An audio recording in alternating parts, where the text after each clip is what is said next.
Good morning, నమస్తే to all investors and traders. అందరం బాగుండాలి, అందరం ఉండడం కోరుకుంటూ టుడే మీరు యూట్యూబ్కు స్వాగతం. మీ సీనియర్ సిటిజన్. దయచేసి స్కిప్ చేయకూడదు. స్కిప్ చేస్తే మధ్యలో ఇంపార్టెంట్ వార్తగా నా కామెంట్ మిస్ కావచ్చు. నా కామెంట్ అండ్ కాంటెంట్ వస్తే సబ్స్క్రైబ్ చేసుకొని లైక్ చేయగలరు. మీ యొక్క లైక్ సబ్స్క్రిప్షన్ నాకు మొదటి సపోర్ట్ ఇస్తుంది. సో ఈరోజు బిజినెస్ 6 ఆగస్టు 2024. సో ఈ బిజినెస్ వార్త పాటు ఇతర సబ్జెక్ట్ టాపిక్స్ కూడా కవర్ అవుతుంది. అవి ఏంటంటే, ఒకటి national international market index, India VIX, Pisa Nifty ratio, fundamental shares, 15 news papers నుంచి, రకరకాల న్యూస్ పేపర్స్ నుంచి మంచి విలువైన వార్తలు మీకు అందించడం జరుగుతుంది. అట్లనే ఈరోజు ఫ్యూచర్ ఆప్షన్లో బ్యాన్ లిస్టు షేర్స్ గురించి చెప్పడం జరుగుతుంది. ఇంట్రాడే షేర్ టెక్నిక్ చెప్పడం జరుగుతుంది. అట్లా టెక్నిక్ అనాలిసిస్ అండ్ షేర్, ఈ రోజున షేర్ వార్తపై టెక్నిక్ అనాలిసిస్ ఉంటుంది. అట్లా ఇన్కమ్ ట్యాక్స్ రూల్స్ ఉంటుంది షేర్స్ ప్రాఫిట్ మీద. అండ్ టుడే బుల్లిష్ చార్ట్, ఈరోజు బుల్లిష్ కూడా ఉన్న చార్ట్ గురించి చెప్పడం జరుగుతుంది. అంటే ప్రతి న్యూస్ కూడా ఎక్స్ప్రెషన్ విత్ చార్ట్ చెప్పడం జరుగుతుంది. అండ్ లిస్ట్ ఆఫ్ డివిడెండ్, ఈ వారంలో డివిడెండ్ పేబుల్ ఉన్న కంపెనీ గురించి లిస్ట్ ఉంటుంది.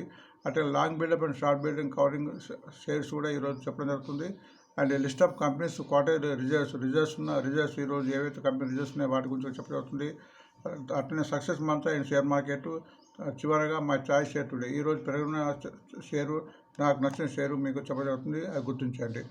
సో నిన్న మార్కెట్ పడింది. దానికి రకరకాల కారణాలు, అందులో ముఖ్యంగా 4 కారణాలు. వారెన్ బఫెట్ అతను ఆల్మోస్ట్ 50% స్టేక్స్ను అమ్ముకున్నట్టు వార్త వచ్చింది. అట్లనే జపాన్లో క్యారీ ట్రేడ్లో చేసేవారికి ఇంట్రెస్ట్ పెంచుతున్న వార్త వచ్చింది. అట్లా యూఎస్ఏ జాబ్ డేటా కూడా వీక్ అనే వచ్చింది. అట్లా ఇజ్రాయెల్, ఇరాన్ వారు సంస్థలు ఉన్నట్టుంది. కాబట్టి ఈ 4 కారణాలు ముఖ్యంగా మార్కెట్ పడడానికి ఇదైంది. బట్ ఈరోజు మార్కెట్ కొద్దిగా బలపడ్డది, లాభాల బాట నడుస్తుంది. ఈరోజు గ్యాప్ అప్తో ఓపెన్ అయ్యే అవకాశం కనిపిస్తుంది. Today market gap up market, but profit booking ఉండే అవకాశం ఉంటుంది తర్వాత, మధ్యాహ్నం తర్వాత. గుర్తించండి. అండ్ గుడ్ బుల్లిష్ చార్ట్ అని మీకు చెప్తున్నాము. సో మంచి డిప్లో ఈ షేర్ను తీసుకోవచ్చు. అది టీడీ పవర్ నిన్న కూడా చెప్పాము. డెట్ ఫీడ్ కంపెనీ 2% హైక్ మన ఫారినర్స్ ఈ క్వార్టర్లో హైక్ చేశారు. దాని క్యాపిటల్ 31, ప్రాఫిట్ 180 crores. అది గుర్తించండి. చార్ట్ కూడా ఆల్మోస్ట్ ట్రెండింగ్లో ఉంది. గత 2 రోజులు తగ్గింది. బట్ ఇది రివర్స్ అయితే ముందు మంచి లాభాలు ఇచ్చే అవకాశం ఉంది చార్ట్ ప్రకారంగా. అండ్ ఫండమెంటల్గా మంచి కంపెనీ. గేల్ కూడా ఫండమెంటల్ కంపెనీ. దాని రిజల్ట్ కూడా మనం ఇచ్చారు, బాగానే వచ్చింది. దాని యొక్క క్యాపిటల్ 6,500 crores అయితే profits 11,293, almost double. So Gayle కూడా ఒకటి ఎన్టీపీసీతో టైబెట్ను వార్త వచ్చింది. ఆ వార్త మనకి ఈరోజు పెరగడానికి అవకాశం ఉంటుంది. బట్ 3 days నుంచి కంటిన్యూ తగ్గింది. అది గుర్తించండి. బట్ ట్రెండింగ్లో ఉంది. ఇంతవరకు రానంత వరకు కూడా ట్రెండింగ్ ఉందని చెప్పవచ్చు. సో మంచి సపోర్ట్ ఉంది కింది లెవెల్లో, కాబట్టి అది దీన్ని గమనించండి. అండ్ బడ్జెట్ ఇంపాక్ట్ అండ్ షేర్స్లో లాభాలు వస్తే ఇన్కమ్ ట్యాక్స్ కట్టాల్సి వస్తుంది. అది చాలామంది తెలియదు. ఒక షేర్ ఇంకా 2 అకౌంట్ ఉంది, short term gain and capital gain.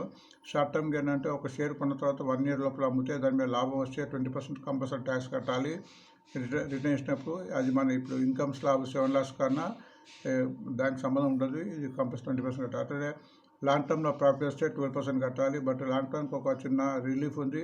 Up to 1,25,000 వరకు ఎటువంటి ట్యాక్స్ కట్టడానికి వీల్లేదు లాంగ్ టర్మ్లో. అంటే ఎవరైతే అట్టి పెట్టుకుంటారో వాళ్ళకు ఇది ఒక మంచి రిలీఫ్ ఉంటుంది. అది గుర్తించండి. అండ్ రీజన్స్ ఫర్ మార్కెట్ పెట్టడానికి కూడా కొన్ని కారణాలు ఉన్నాయి. డిమాట్ అకౌంట్స్ చాలా పెరిగినాయి. ఇంతకుముందు కరోనా ముందు 6 కోట్లు ఉంటే ఇప్పుడు 16 కోట్లు అయింది. అట్లనే ప్రతి నెల స్ట్రిప్స్ పెడుతుంది, 20,000 వరకు పెరుగుతుంది. గ్లోబల్ మార్కెట్స్ కూడా ఆల్మోస్ట్ నిన్న ఒక్కరోజు తగ్గి 3 బాగా లేకుండే. బట్ గ్లోబల్ మార్కెట్ కూడా అన్నీ పెరుగుతున్నాయి. అందుకోసం మన మార్కెట్ కూడా పెరుగుతుంది. అండ్ మన Indian government stable government 5 years ఉంటుందని అందరికీ ఒక ఆలోచన ఉంది. గుర్తించండి. సో ఒక ఇన్ఫర్మేషన్ ఉంది ఇక్కడ. డిమాట్ అకౌంట్ ఓపెన్ చేసుకోవచ్చు, అది ఓపెన్ చేయాలి, గుర్తించండి. అండ్ డిస్క్లైమర్, ఇది ఎటువంటి సెల్లింగ్ అండ్ బయింగ్ రికమెండేషన్ కాదు, అది గుర్తించండి. And best Mantra success and share market ప్రతిసారి చెప్తున్నాము మీకు. ప్రతిసారి కూడా షేర్ మార్కెట్ పేషెన్స్ ఉండాలి. ఇట్లా మార్కెట్ అప్పుడప్పుడు పడుతుంది. మనం బడ్జెట్ ముందు కూడా చెప్పుకున్నాము. ఈ 5 years కూడా మార్కెట్ మధ్యలో ఇలాంటివి వస్తుంటాయి. కాబట్టి మనం తట్టుకొని నిలబడాలి. 50% క్యాష్ ఉంచాలి. మంచి కంపెనీ ఉండాలి, పేషెన్స్ ఉండాలి, నమ్మకము, క్రమశిక్షణ, నాలెడ్జ్తో ముందుకు పోతూ కరేజ్, లాంగ్ టైంలో ఉండాలి. 1 month మేము బిజినెస్ చేయాలి. సో మన బిజినెస్ ఇండెక్స్ చూద్దాము. సో నేను యూఎస్ఏ మార్కెట్, యూరోపియన్ మార్కెట్ మొత్తం నష్టాభాతం ముగిసింది. చాలా పడ్డాయి, అది గుర్తించండి. బట్ కొంచెం ఇప్పుడు రివర్స్ అయింది. ఆసియా మార్కెట్ చూస్తుంటే రివర్స్ అయింది. ఈవెన్ మన అమెరికా, యూఎస్ఏ, మన నాస్డాక్ అండ్ ఈ ఫ్యూచర్స్ అనేవి ఇప్పుడు లాభాల బాట నడుస్తున్నాయి. సో సింగపూర్ కూడా 200% అప్లో ఉంది. ఆన్సైన్ కూడా 80% అప్పు. తైవాన్ 175. జపాన్ ఏకంగా 10% పెరిగింది. 2800 పెరిగింది. సో అది గుర్తించండి. బట్ నిన్న ఇండియన్ మార్కెట్స్లో ఫారినర్స్ సుమారు 10,073 crores సెల్ చేస్తే మన మ్యూచువల్ ఫండ్స్ ఆల్మోస్ట్ సేమ్ కొన్నారు. దీన్ని బట్టి మన మ్యూచువల్ ఫండ్స్ వారు మన ఇండియన్ మార్కెట్ మీద నమ్మకం ఉంది అని తెలుస్తుంది.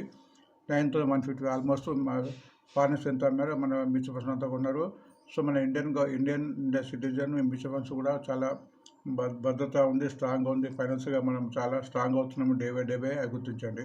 బట్ ఇటువంటి టర్మ్లో మంచి షేర్లను తగ్గినప్పుడు యావరేజ్ చేసుకోవాలి. పెన్నీ స్టేక్లోకి పోకూడదు. అది కొద్ది రోజులు ఉంటుంది. ఇప్పుడు డిఫెన్స్ అండ్ రైల్వే షేర్ వాటికి కొద్దిగా దూరం ఉండాలి. లేకుంటే కొద్దిగా వాటి ప్రాఫిట్ ఉంటే బుక్ చేసుకొని ఉండాలి. కొద్దిగా తగ్గిన తర్వాత చూసుకోవడం better. Nifty bank Nifty Sensex mid cap కూడా ఘోరంగా పడ్డాయి. మీకు తెలిసే స్మాల్ క్యాప్ అండ్ ఇండెక్స్ కూడా ఏకంగా 26% పెరిగింది. 20%. ఈ ప్రస్తుతం ఇండెక్స్ అనేది మన ఇండియన్ వాలటిలిటీని చూపిస్తుంది. ఇది పెరిగినా కొద్దిగా మన మార్కెట్ పడే అవకాశం గుర్తించాలి. అట్లే పీసీ నిఫ్టీ డేస్ కూడా తగ్గింది. ఇది 0.72 ఉంది. సో వన్ కన్నా బిలో ఉంటే మార్కెట్ తగ్గుతున్నట్టు ఆలోచన. సో ఇండెక్స్ చూస్తూ కూడా మీరు చూడండి. ఆల్మోస్ట్ కింద నుంచి ఆల్మోస్ట్ ఆ రోజు చెప్పాము ఇక్కడ నుంచి పెరుగుతుందని చెప్పేసి.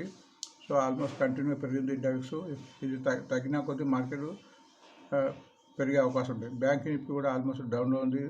ఇది మళ్ళీ ఈ 2-3 రోజులు గ్రీన్ క్యాండిల్ అయిన తర్వాత బ్యాంక్ నిఫ్టీ పెరిగే అవకాశం ఉంది కాబట్టి కొద్దిగా ఆచితూ చేయాలి. నిఫ్టీ కూడా ఆల్మోస్ట్ 3 days నుంచి తగ్గింది. సో ఈ గ్యాప్ అప్ ఓపెన్ అయ్యి పై మూడో రోజు క్యాండిల్ పై దాటిన తర్వాత నిఫ్టీలో కొనుగోలు చేస్తే బాగుంటుంది. అది గుర్తించండి. సో లాంగ్ బిల్డప్ కూడా షేర్లు కూడా కొన్ని ప్రకటించారు. ఇటు హెచ్డిఎఫ్సి లైఫ్ ఈరోజు పెట్టడానికి అవకాశం ఉంది. చాలామంది రికమెండ్ చేస్తున్నారు. సో మరికో, టాటా కన్జ్యూమర్, కుబెన్స్ industry, HDL, Dabur, Hindustan Lever ఇవన్నీ లాంగ్ బిల్డప్ ఉన్నాయి. ఇవన్నీ ఈ మంత్లో పెరుగుతాయని వీరి యొక్క ఆలోచన. అతని స్టార్ట్ కవరింగ్లో కూడా బ్రిటానియా, నెస్లే ఇండియా, అల్కెమ్, కాల్పాలు, గోడ్రేజ్, సిపి కన్జ్యూమర్ ప్రకటనలు ఉంటాయని గుర్తించండి. ఈనాడు ఎయిర్టెల్ రిజల్ట్ ప్రకటించారు. 4,160 ఆల్మోస్ట్ 200% ఎక్కువ కంపెనీ. ఇది ఫండమెంటల్ కంపెనీ. దీన్ని మన చార్ట్తో సంబంధం లేకుండా తీసుకోవచ్చు. ఇది తగ్గుతుంటే పెరుగుతుంటుంది. బట్ యావరేజ్ చేసుకొని 45 ఉంచుకోవాల్సిన షేర్ కొన్ని రోజులు కొన్ని నెలలు ఉంచుకున్న లాభాలు వచ్చే అవకాశం ఉంటుంది. ప్రతి డిప్లో దీన్ని బై చేస్తే చాలా ఉత్తమం. సాక్షి, ఆంధ్రజ్యోతి ఎటువంటి వార్త లేదు. బిజినెస్ స్టాండర్డ్లో ఓఎన్జీసీ నెట్ ప్రాఫిట్ రిజల్ట్ తగ్గినట్టు వస్తుంది 30%. కాబట్టి ఈరోజు కొంచెం తగ్గే అవకాశం ఉంటుంది. ప్రాఫిట్ ప్రకటించిన కంపేర్ టు లాస్ట్ క్వార్టర్కు 30% డౌన్, 9,936 crores లాభము. అండ్ హెచ్ఎస్సి కూడా దాని రిజల్ట్ 6% తగ్గినట్టు వార్త వచ్చింది. అది గుర్తించండి. Live infra JW infra trending ఇచ్చారు. సో ఇది కూడా మంచి కంపెనీ. ఇది ప్రతి డిప్లో తీసుకోవాల్సిన షేర్ గుర్తించండి. టాటా కెమికల్ రిజల్ట్ కూడా ప్రకటించింది. 71% డౌన్, 150. ఈరోజు ఇది తగ్గే అవకాశం ఉంటుంది. అండ్ మార్కో కూడా రిజల్ట్ బాగా ఇచ్చింది. 9% అప్, 464. సో ఇది ఈ సీజన్లో తీసుకోవచ్చు. ఇప్పుడు మార్కో ఎఫ్ఎంజీసీ పెరగడానికి అవకాశం ఉంటుంది ఇటువంటి క్రైసిస్లో ఉన్నప్పుడు. అండ్ బిజినెస్ లైన్ ప్రకారము Reliance industry jumps up 2 places in fortune global 500 list ఒక వార్త వచ్చింది. అంటే మన గ్లోబల్ ఉన్న 500 లిస్ట్లో రిలయన్స్ సెకండ్ గ్రూప్గా ఉంది. రిలయన్స్ కూడా ఆల్మోస్ట్ 4-5 days నుంచి డౌన్ ట్రెండ్లో ఉంది. సో ఈరోజు రివర్స్ కావచ్చు. సో ఇది ఫండమెంటల్గా మంచి కంపెనీ. యావరేజ్ తగ్గినప్పుడు యావరేజ్ చేసుకున్న షేర్ గుర్తించండి. అండ్ సువెన్ లైఫ్ యొక్క రిజల్ట్ లాస్ ప్రకటించారు. కాబట్టి కొద్ది రోజులు దీనికి దూరం ఉండడం మంచిది. ఇందు ప్రకారము సుందర ఫైనాన్స్ రిజల్ట్ 9% అప్ ఇచ్చారు. 308. చార్ట్ పరంగా కంటిన్యూగా ట్రెండింగ్లో ఉంది. అది గమనించండి. ఎకనామిక్స్ టైం ప్రకారము కోల్ ఇండియా ఒక ఎంఓ పెట్టినట్టు వార్త వచ్చింది మన గ్లోబల్ ఫార్మ్స్తో. కోల్ ఇండియా కూడా మరి ప్రస్తావించిన మంచి company, dividend paying company, government company. ట్రెండింగ్లో ఉన్న స్టాక్ గత 2 రోజుల నుంచి డౌన్లో ఉంది. బట్ ఈరోజు మార్కెట్ మూమెంట్ బట్టి అప్ అయ్యే అవకాశం ఉంది. ఫైనాన్స్ ఎక్స్ప్రెస్ ప్రకారం ఓలా ఎలక్ట్రికల్ ఐపీఓ ఈరోజు లాస్ట్ డేటు. అది ఆల్మోస్ట్ ఫుల్గా సబ్స్క్రైబ్ అయింది.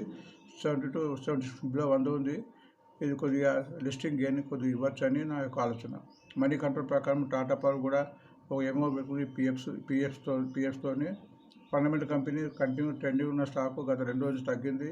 బట్ ఈరోజు రివర్స్ అయ్యే అవకాశం ఉంది. బట్ ఈ షేరు ప్రతి తగ్గింపులో కూడా యావరేజ్ చేసుకొచ్చారు. కొద్ది రోజులు కానీ కొద్ది నెలలు సంవత్సరాలు ఉంచుకోవాల్సిన షేరుగా గుర్తించండి. స్టాకేజ్ ప్రకారం బ్యాంక్ ఆఫ్ ఇండియా మంచి రిజల్ట్ ఇచ్చింది. 1088 crores వర్సెస్ 1560 అంతకుముందు, అంటే ఆల్మోస్ట్ 300 కోట్లు ఎక్కువ. సో నిన్న కొంచెం తగ్గింది, బట్ ఈ ఫండమెంటల్ కంపెనీ ట్రెండింగ్లో ఉంది. సో ఇలాంటి షేర్ని మనము తగ్గింపులో యావరేజ్ చేసుకోవచ్చు. ఆల్మోస్ట్ లాంగ్ కన్సల్టేషన్ తర్వాత పెరగడానికి అవకాశం ఉంది. నేను మార్కెట్ బాగుంటే పెరిగేది, బట్ ఈరోజు పెరగడానికి అవకాశాలు చాలా కనిపిస్తున్నాయి.